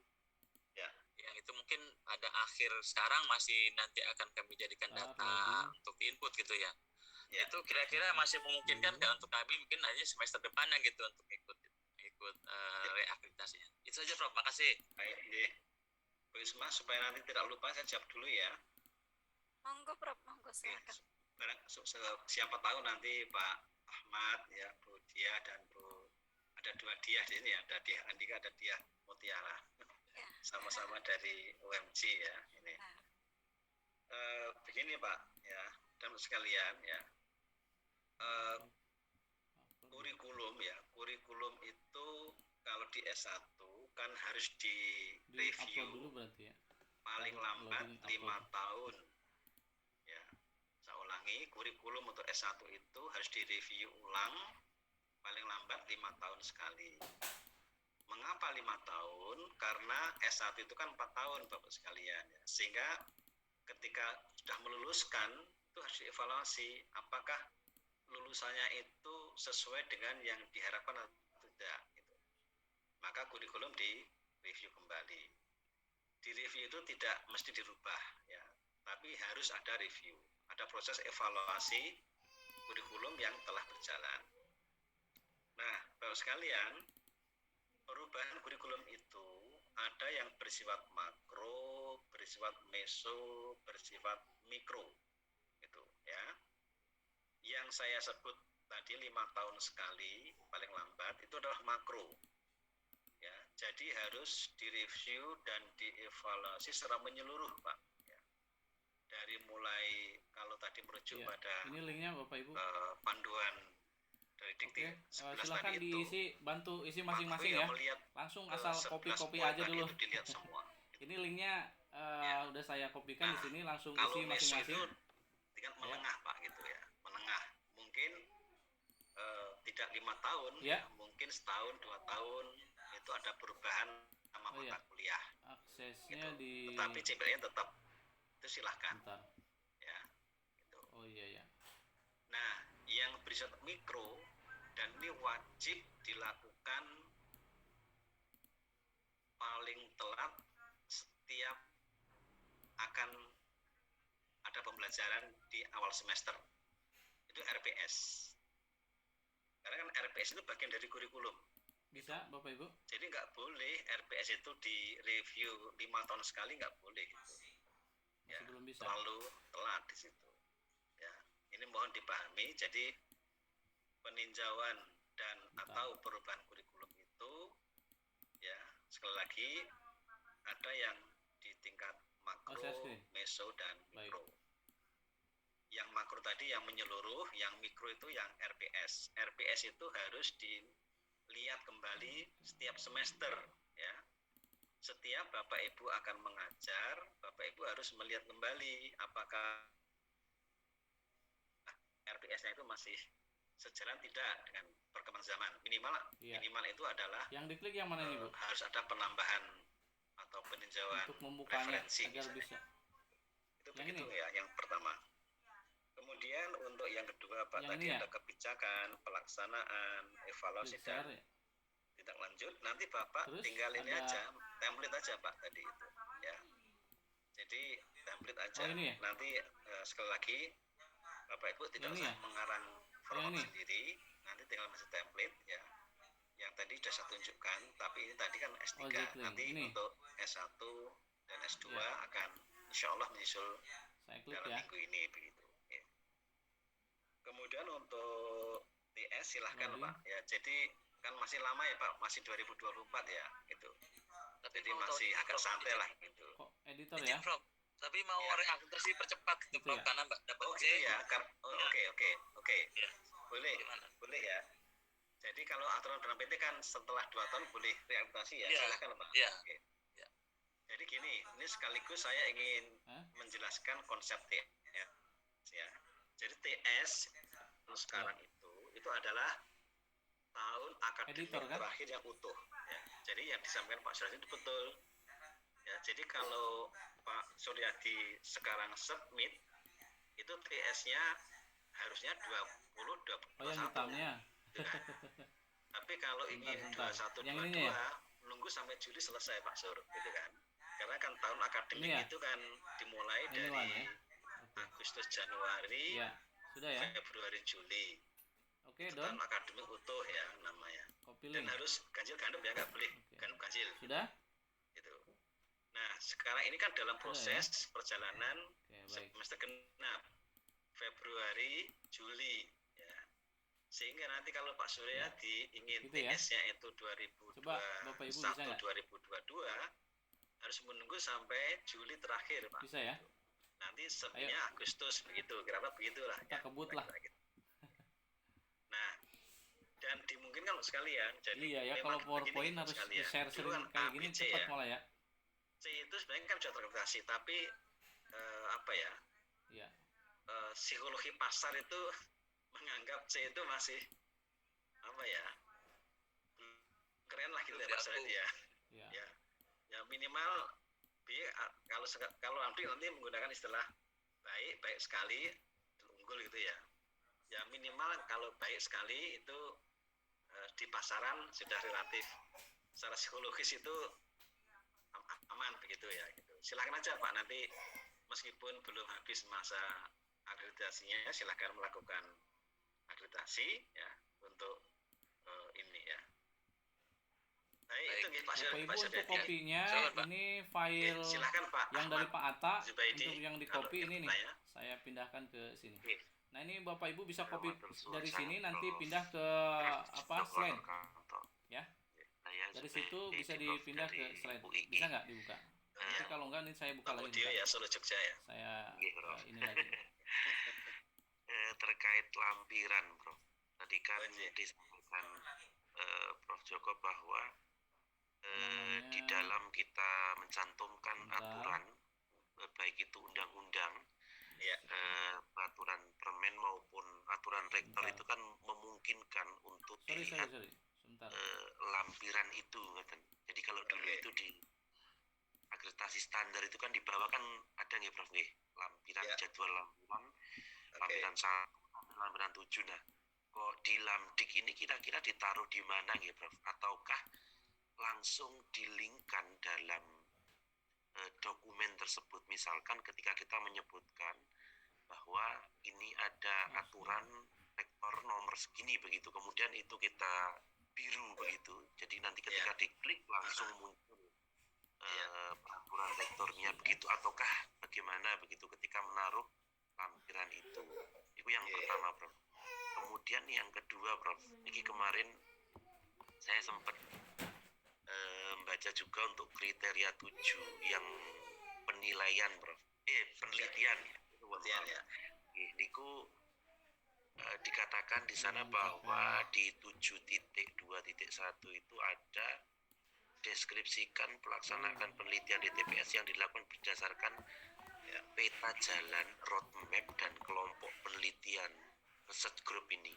Jadi apakah itu mengacu pada roadmap penelitian program studi ataukah roadmap penelitian universitas? Bahkan di universitas kan sampun wonten roadmap tersendiri nggih Prof, dengan berbagai tema-tema yang disediakan oleh universitas.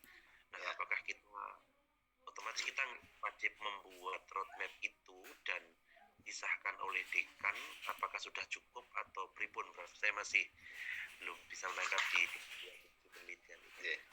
Terus nuwun Prof. Matur nuwun Pak Ahmad Zubaidi. Baik Pak sekalian ya,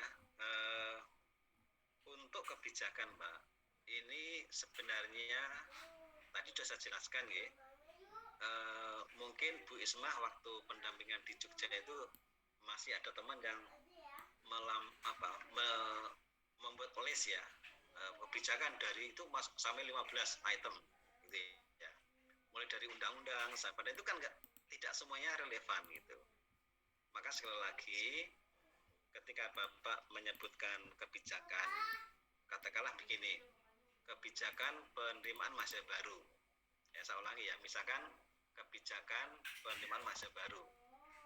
Apakah kira-kira kebijakan itu ada di Undang-Undang Sisdiknas, ada nggak kira-kira Pak? Di peraturan rektor gitu. Ya. Nggak ada, kan nggak ada. Iya. Adanya di peraturan rektor. Nah gitu. Jadi kebijakan itu boleh jadi isinya hanya 1 atau 2, maksimal 3 lah gitu. Yang betul-betul relevan begitu. Sehingga mohon itu dicermati betul. Maka kami tadi saya jelaskan untuk meyakinkan bahwa kebijakan itu relevan, sebutkan nama kebijakannya apa. Misalkan peraturan rektor nomor sekian tentang penerimaan mahasiswa baru, pasal sekian. Itu lebih relevan seperti itu. Ya, gitu. Nah, kalau kaitan dengan lampiran, Pak, itu sebenarnya tidak di kebijakan, karena kebijakan itu sebenarnya kan sedikit, Pak ya. Yang justru berpotensi dilampirkan dalam bentuk pautan tadi itu justru misalkan daftar kerjasama, ya, kemudian produktivitas penelitian, kemudian judul artikel, gitu. Ya, kemarin, Pak, saya mereview salah satu dokumen LED ya, waktu uji coba di UIN Suka Yogyakarta itu, daftar kerjasama itu sampai 8 halaman, Pak. Padahal di UPPS itu kan hanya dituntut 10 halaman di situ. Nah, kalau daftarnya aja sudah 8 halaman kan pasti banyak itu. Maka kemudian kemarin saya sarankan supaya itu dibuat summary gitu. Dibuat summary. Jadi kerjasama itu dibuat summary. Kemudian di summary itu kan bisa cukup hanya setengah halaman. Kemudian diikuti dengan diagram. Gitu. Ya, sehingga maksimal 1 halaman selesai. Nah, kemudian baru ada tautan untuk melihat daftar kerjasama baik dalam negeri maupun luar negeri itu silahkan klik link berikut, begitu Pak. diperbaiki. Oh, nggih, Prof. Jadi tidak spesifik satu persatu begitu nggih. Tidak nggih gitu. Itu. Oh, sehingga nanti itu bisa di Google nggih, Prof. Nggih, di Google nggih gitu ya. Monggo lah itu. Yang penting pastikan bahwa ketika diklik itu harus bisa gitu nggih. Maka yang berpotensi di seperti itu kan itu adalah yang bersifat list ya, daftar kerjasama, bahkan kurikulum Pak. Nanti di kurikulum itu tidak tuliskan kurikulum tapi tunjukkan kurikulum. Itu. Nah, karena kalau kurikulum itu lengkap Pak, itu ada 700 halaman Pak. Kan nggak mungkin ditulis ya itu ya, termasuk RPS-nya itu. Maka cukup ditunjukkan link atau tautan yang berisi dokumen kurikulum. Itu cukup klik gitu aja, nanti sudah. Nanti biar di luar itu di Google Drive gitu Pak ya. Gitu. Yang pertama. Yang kedua, RG dan Prof ya. Untuk yang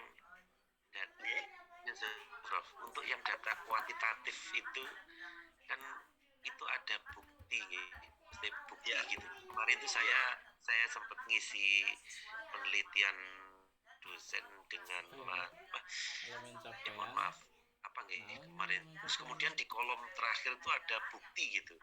Nah itu tautan itu Pak, antara lain itu bisa itu tergantung jenisnya Pak. Jadi kalau misalnya ini contoh kerjasama Pak nih, kerjasama tadi kan yang dipentingkan kan pelaksanaan kerjasama gitu. Maka itu bisa berupa lampiran yang tadi link tadi itu ya, yang berbentuk laporan pelaksanaan kerjasama gitu. Jadi nanti bukti itu bisa bermacam-macam tergantung sifatnya. Kalau haki misalnya itu kan sertifikat ya, itu Pak, itu contoh paten sertifikat. Kalau kerjasama misalnya berbentuk laporan pelaksanaan kerjasama itu.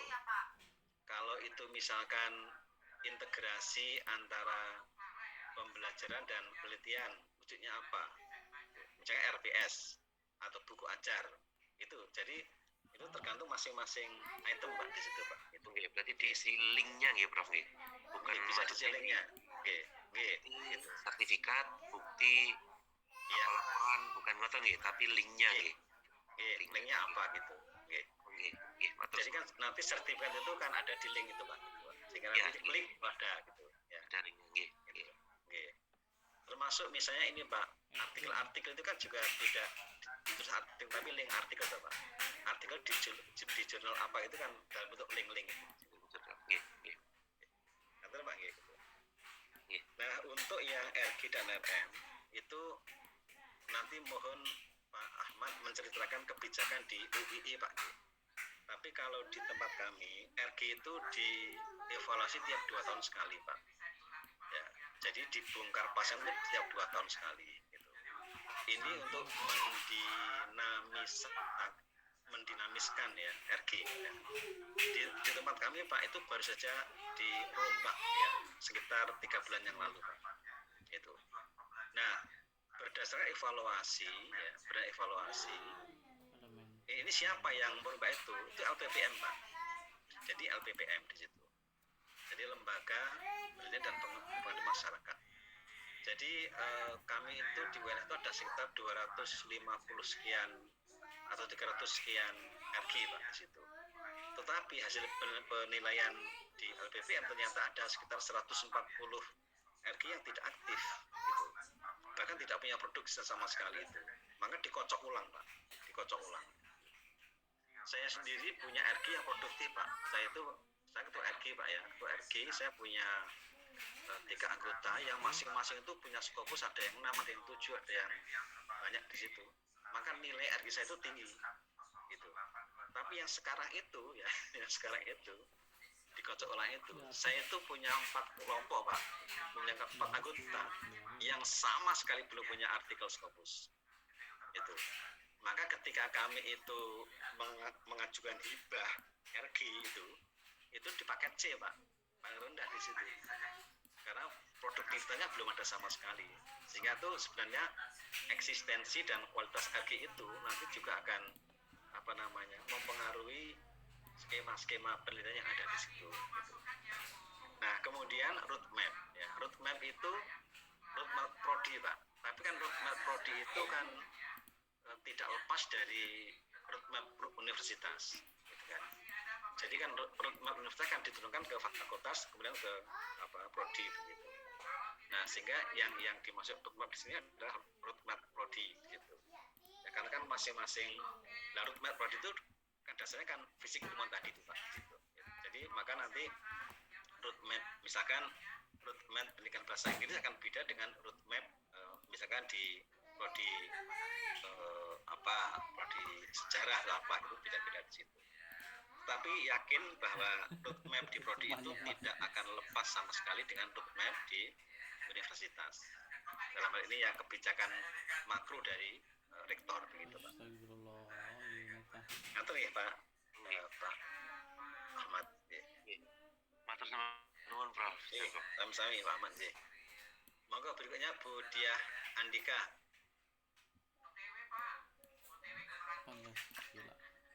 Baik, terima kasih banyak Prof. Joko atas penjelasannya tadi yang sangat detail dan alhamdulillah juga beberapa pertanyaan saya tadi sudah terwakili oleh Bapak Ahmad Zubaidi.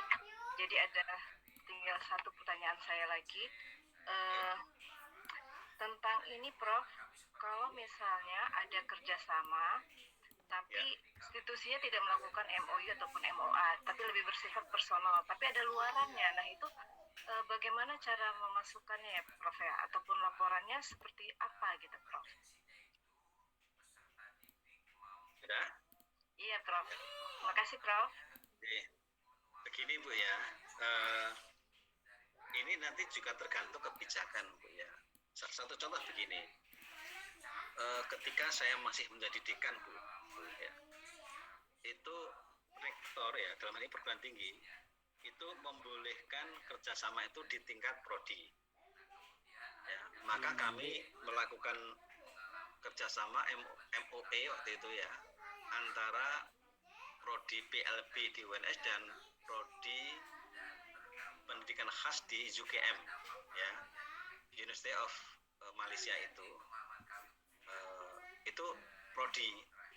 Nah setelah berjalan 2 tahun kami payungi MOU di tingkat fakultas itu, terus nanti baru kami laporkan di universitas. Ini karena kami belajar dari masa lampau bahwa kalau MOU itu dari atas Bu, tidak melibatkan prodi, itu banyak yang idel di situ. Itu asumsi kami gitu ya. Tetapi kalau itu dari bawah kan pasti sudah dilaksanakan dulu. Maka ada MOE dulu, baru ada MOU di situ. Gitu. Nah, bagaimana kalau itu nggak tercatat? Nah, nanti bagaimana Bu dokumen resminya? Nah, maka gini, itu sebenarnya embrio Bu gitu. Kami melakukannya begini ya, terutama di FKIP Bu.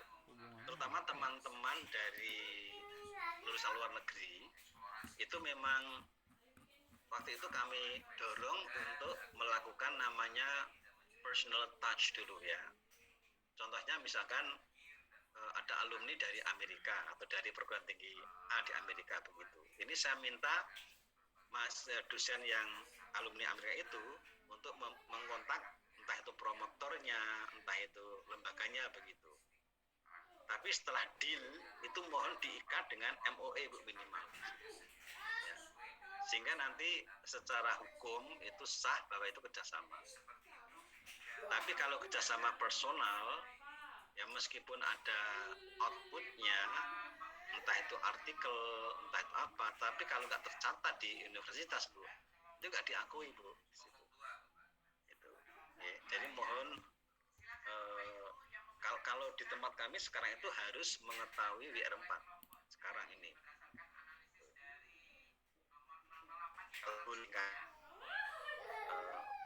Nggak boleh di sini. Ini kembali tergantung pada kebijakan masing-masing perguruan tinggi.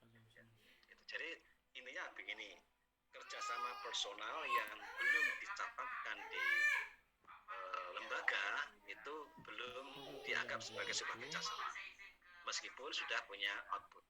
Oleh karena itu mohon itu dijadikan sebagai starting point Bu. Gitu. nanti dicatatkan.